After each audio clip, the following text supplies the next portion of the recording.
once again. Welcome to the Perceptional, elevating all your senses, expanding your curiosity. So plug in now as we welcome your host, Dr. James Denito.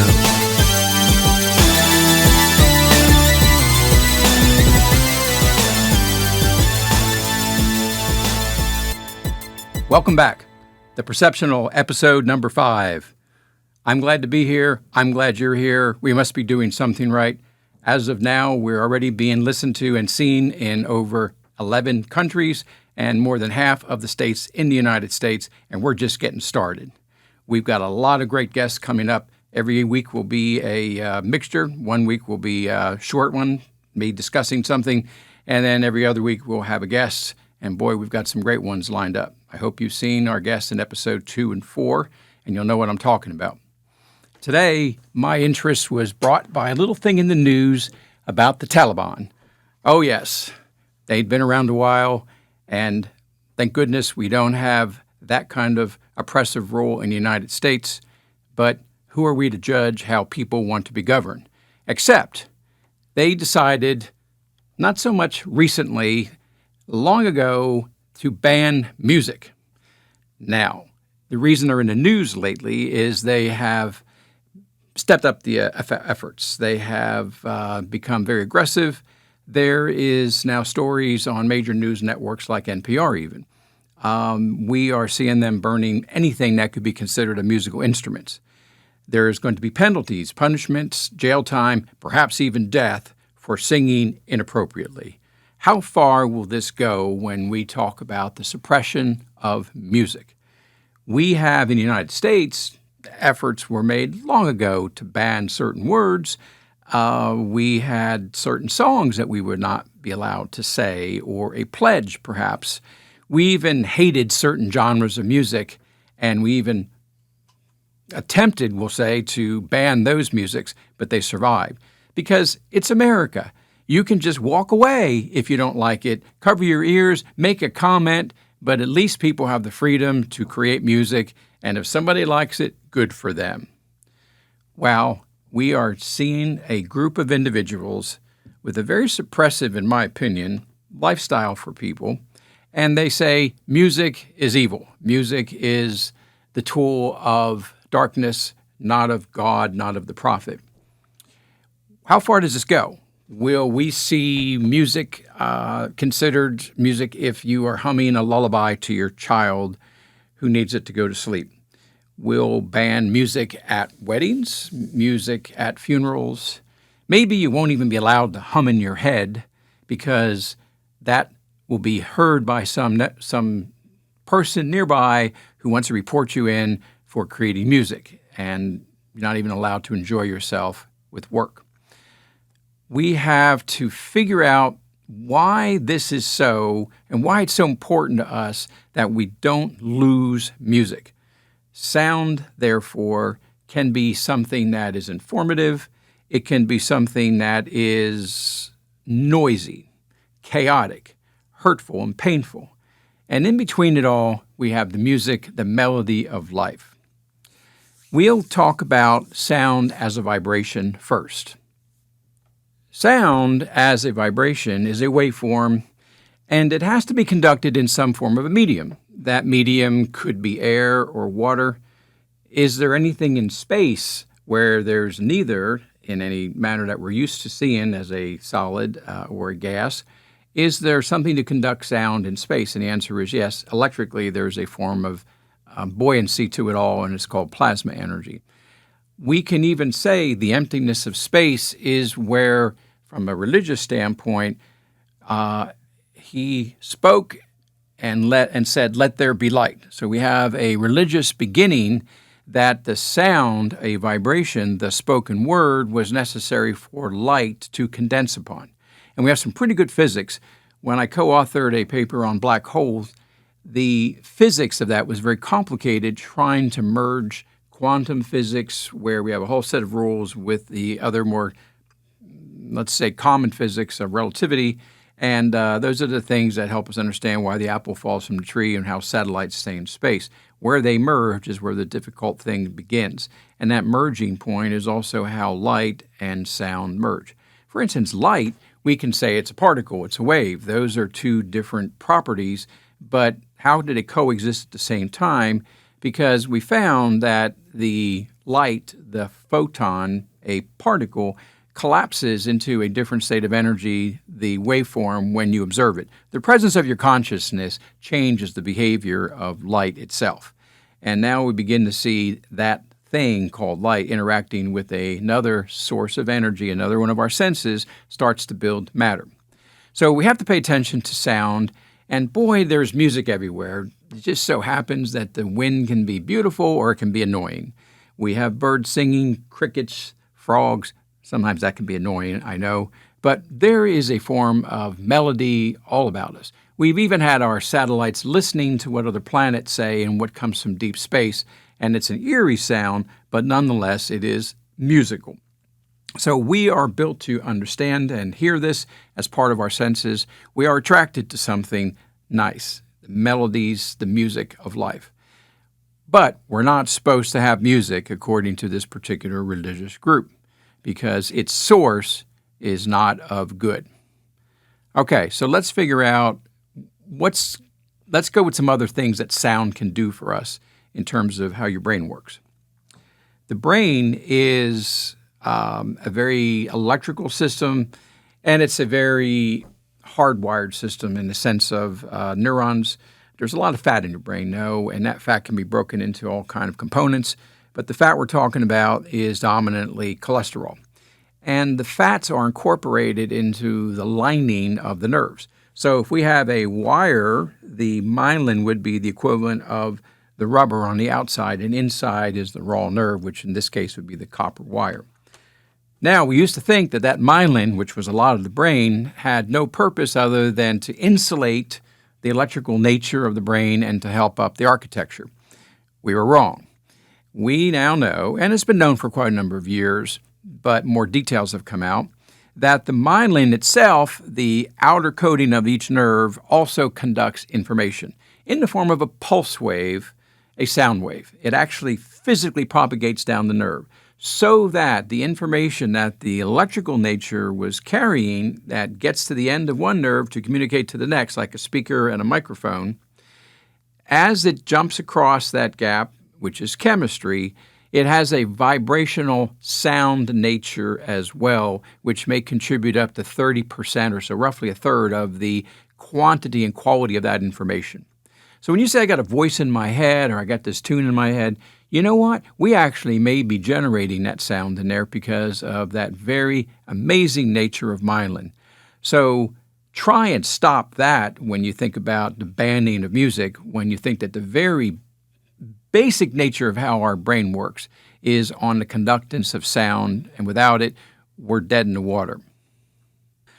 Now, one of the things about that chemistry, those nerves, they'll do a much better job if the chemistry is right around the whole system. And we tend to think of the main things the brain runs on, which is sugar and oxygen. And that's about 99% of everything that's up there. There's vitamins, minerals, amino acids, fats, yes, but the majority of it runs on those two things. However, the sugars are fairly damaging. They can be very inefficient. So the brain actually has a preferred alternate fuel, and that is a ketone. Now think of a ketone as a hybrid between fats and carbs and sugars. The ketone can get through things more efficiently. So in the brain, if there's scar tissue swelling, the ketone can carry the fuel. And when it gets there, it doesn't burn as inefficiently, so therefore there's less toxic byproducts from it. So in ketosis, therefore, when we have had injury, when we have infection and we're not eating, many systems do much better in the presence of that source of fuel. And ultimately, we have to cultivate that ketosis in the brain if we're trying to figure things out. And that's why people go into fasting and deep meditative states where they'll get a clear head, because ultimately all the fuel in your brain turns to ketones instead of sugars. Something to think about. Amongst the many things that we have sung to our children to give them inspiration, to help them sleep, to calm their fears. There's all kinds of ways to create song for the growing mind. One of the many songs, because some of them can be scary, we know the nursery rhymes have some very maybe dark history, but we have a simple song called Row, Row, Row Your Boat. Look it up in Wikipedia, and you'll see that there's only a few basic words. Row, row, row your boat gently down the stream. Merrily, merrily, merrily, merrily, life is but a dream. That's it. Now, there are many, many, many creative verses that have been added to that, and very appropriate sometimes for the context of what we're trying to do with them. But what are we saying when we say these things? They're magic words. Row, row, row, 3 times. That could be the trinity of life. We have found that there is body, mind, and soul, for instance. There's something about yin and yang, those two opposite forces, needing something in between, a triad of something to bridge the gap in there. So 3 times seems to be a magic number. Your boat means you're on a river. I always look at time as kind of like a river of life, and it's flowing in one direction, and we can look upstream to see where we have been, the past, and we can look downstream to see where we're going, the future. But if we say, well, how do I look at the present? Do I look inside the boat?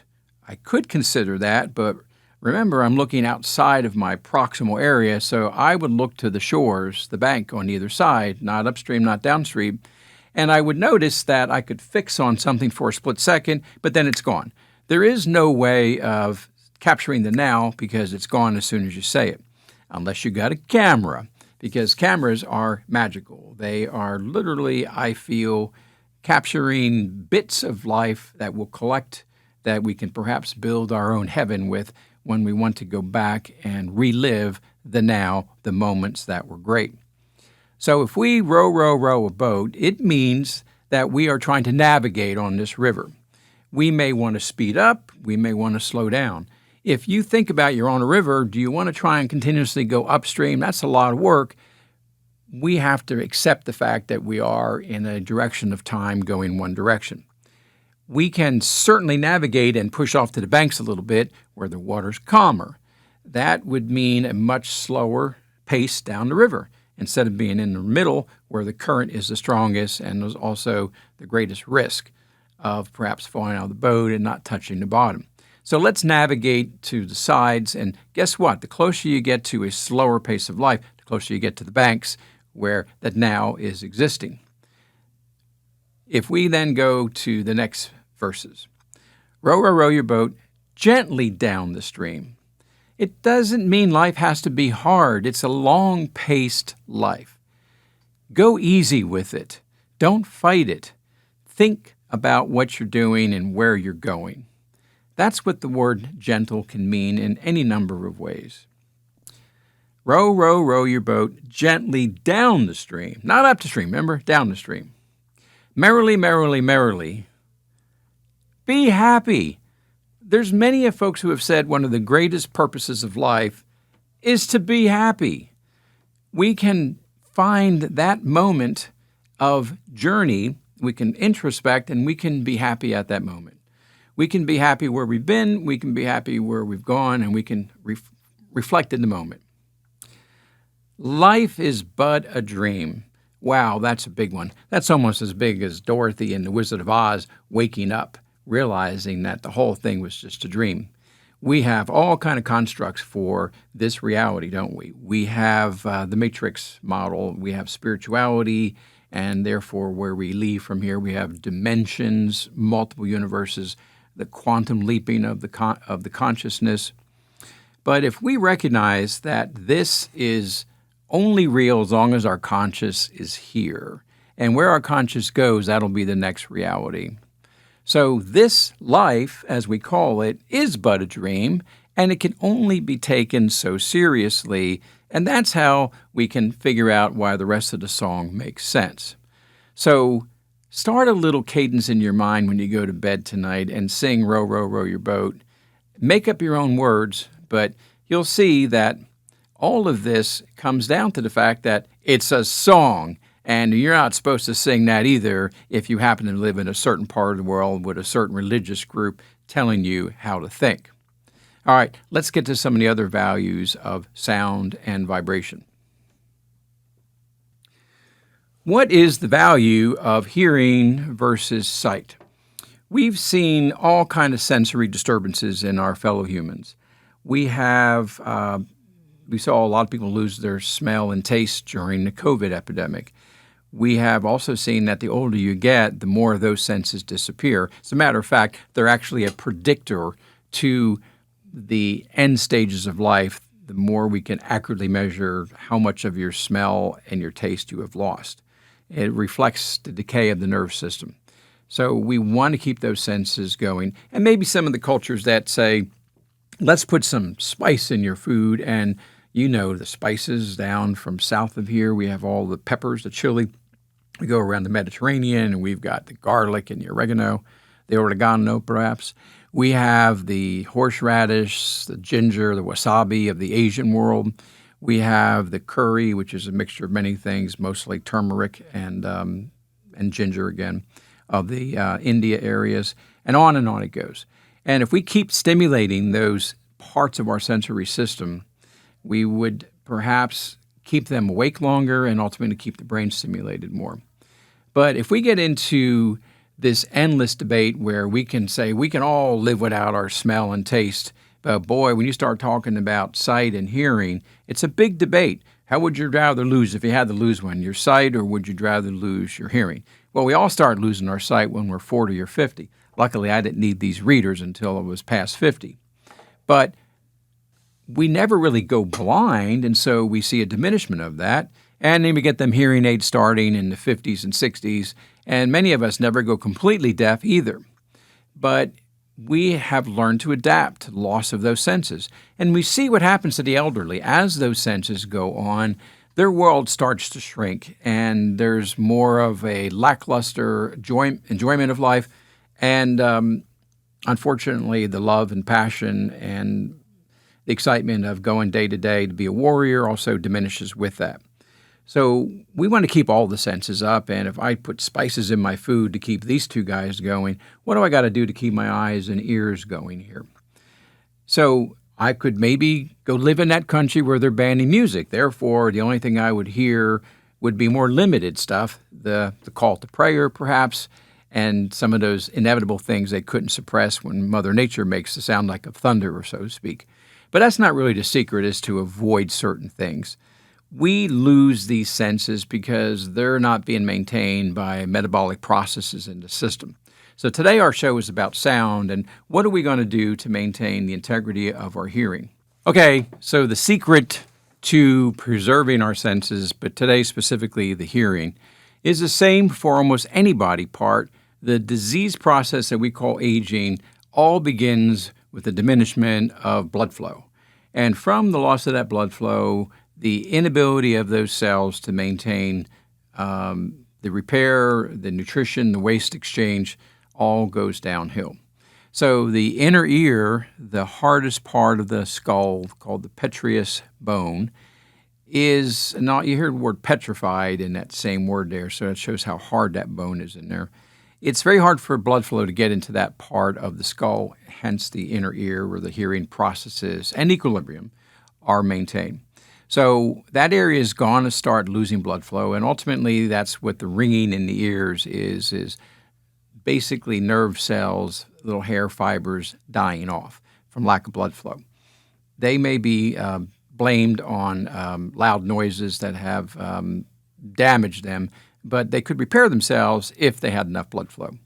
So what we got to do is think about dilation of blood flow. Our show number 1 was about nitric oxide, so this plays a role here, no doubt. We could also think of things to keep the blood less viscous, so things that thin the blood. Top of the list is always going to be fish oil. Having good enzymes, good strong pancreatic enzymes, and therefore supporting that in our digestion will also allow those digestive enzymes to be in the bloodstream as well, breaking up things that tend to be sticky, things that shouldn't be in the blood from good digestion, not allowing them in the blood. We also have the ability to dilate the blood vessels themselves, and this can happen under two basic mechanisms. One would be food and the ability as digestion requirements draw blood into the core, then it would be pulled away from the head. So we shouldn't be eating all day long and overeating, and that's one reason why we spend too much of our resources pulling the blood flow away from critical areas like up in the head. But emotional stress is a big one, though, and the body will prioritize some of the blood flow into survival areas for the warrior or the flight mechanism. Immediate stress, the fight person, that blood flow should be stronger into that ear and in the eyes as well. But the flight person, that blood flow tends to be prioritized to other areas, a little bit lower, keep you going on that treadmill so you can run from the threat that's behind you. So we have, therefore, the control of digestion, the control of emotions. We have nitric oxide, and we also have the value of exercise itself. Having fun, sports, that will definitely bring more blood flow up into the key areas of the brain so you can stay focused on that. So what we want to do then is say that we respect the top priority of keeping our hearing versus our sight. We shouldn't accept the demise of these things as we get older, but we tend to accept it. Put our hearing aid on, put your glasses on. And then we have these nutritional ways of fortifying the chemistry, so to speak. For instance, if you want to control stress better, focus on sleep. Maybe that's melatonin, maybe that's GABA, maybe that's 5-HTP, maybe it's natural low-grade lithium. I could go on, but we will find a way to get you to sleep, and that in turn will have a domino effect into the daytime, and ultimately more blood will stay up in these critical areas in here.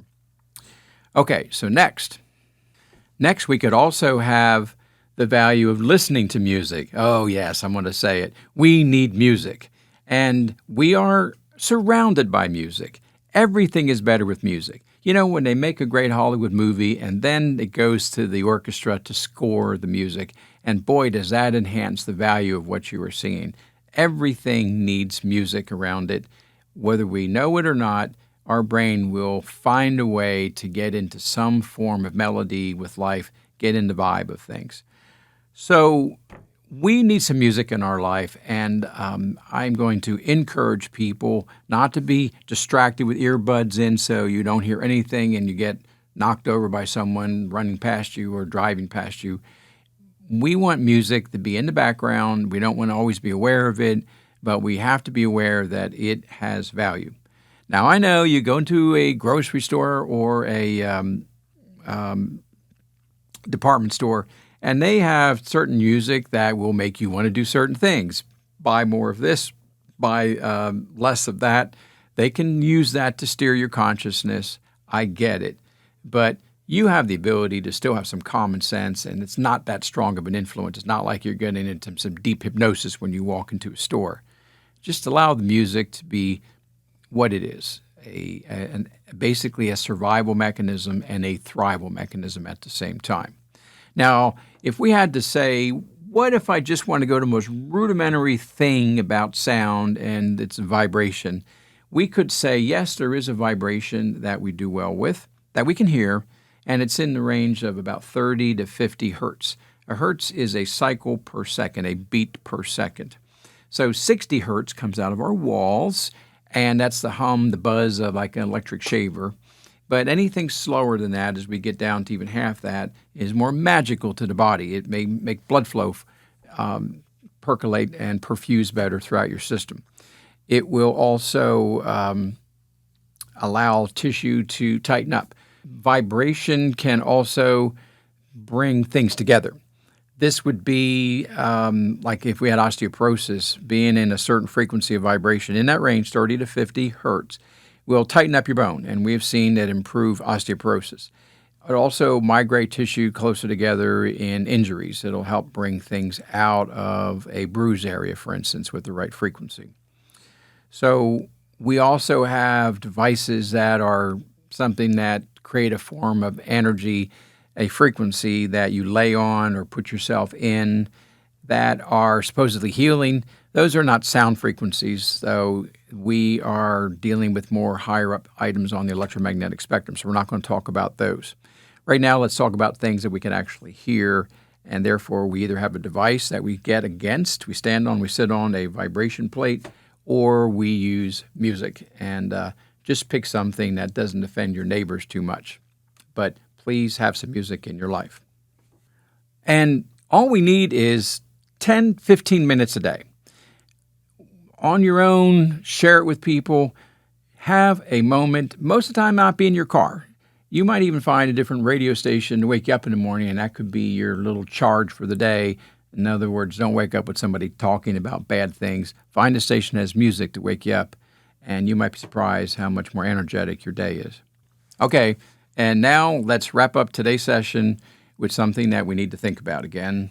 I'm going to try and do this for most of the show. Sometimes I'll call it the deep thought, and sometimes I made them up, and sometimes I've heard them somewhere else, and I want to share them. Today, I want you to think about this. Fortune favors the brave. What is fortune? Is it about money? Is it about prosperity of happiness? Is it about longevity? But it favors the brave. Are you brave? Are you brave to stand up to things that are not right? Are you brave to fight a diagnosis of a disease that has created fear in you? Are you brave enough to take on life and be responsible? Fortune favors the brave. And with that, good day, America.